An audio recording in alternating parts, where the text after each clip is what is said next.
Bonjour à tous, j'espère que vous allez bien. Alors pour ma part, j'ai pas mal réfléchi à comment j'allais tourner cette vidéo, face caméra ou pas face caméra, en pure improvisation ou non. Et finalement, j'ai décidé de faire un court résumé, condensé sur ce qui a été mon parcours jusque-là, et c'est ce dont nous allons parler ici.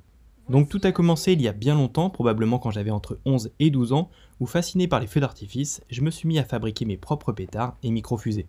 Évidemment, je ne conseille à personne de reproduire tout ce que j'ai pu réaliser, à savoir notamment tout ce qui concernait les pétards en particulier. Cependant, avec le temps, force est de constater que c'est ce qui m'a donné le goût des choses, une réelle passion, avec l'envie de continuer et d'aller plus loin.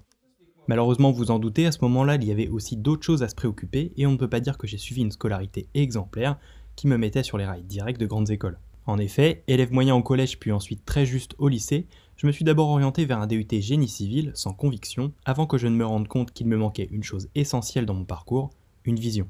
Du coup, c'est seulement après ce DUT que je me suis posé les bonnes questions, à savoir qu'est-ce que je veux faire de ma vie, vers quel métier je veux me tourner, et c'est seulement à partir de ce point précis que tout commença petit à petit à changer. En effet, même si je n'en étais pas sûr à l'époque, j'avais pressenti que le métier d'ingénieur pourrait m'intéresser car il apportait notamment plus d'expertise et de responsabilité que ce dont j'avais déjà été confronté en tant que technicien lors de mon DUT. Mais malheureusement pour y arriver, il me fallait encore changer de domaine et me régénéraliser, c'est pourquoi j'ai choisi la prépa ATS pour me réorienter. D'ailleurs, je ne vous cache pas que c'était une année plutôt compliquée où on a vu énormément de choses, que ce soit en maths, physique, techno et même en anglais où je partais de zéro. Ce qui fait qu'au final, c'est vraiment une année qui m'a apporté beaucoup, à commencer par un réel rythme de travail que j'ai continué à appliquer durant les 3 années suivantes. En effet, après avoir été accepté aux arts et métiers dans la filière par alternance, j'ai à la fois mixé sur 3 ans le travail en entreprise, les cours à l'école, mais aussi le développement de ma passion que j'ai pu continuer grâce à l'argent gagné.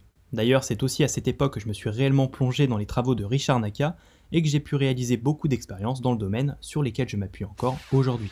Néanmoins, à la fin de mon cursus d'ingé, il me manquait toujours quelque chose. Certes, j'avais obtenu le titre d'ingénieur, plutôt généraliste à la fin de mes études, mais je n'avais encore pas de métier bien précis vers lequel me tourner.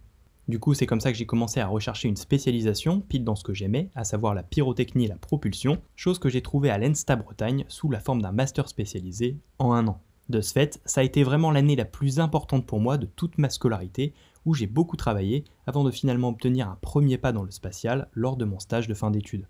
Cependant, à l'époque, je n'étais pas pour autant employé, il me fallait encore trouver un CDD ou un CDI, ce que j'ai entrepris fin 2016 durant une recherche d'emploi plutôt longue de 8 mois.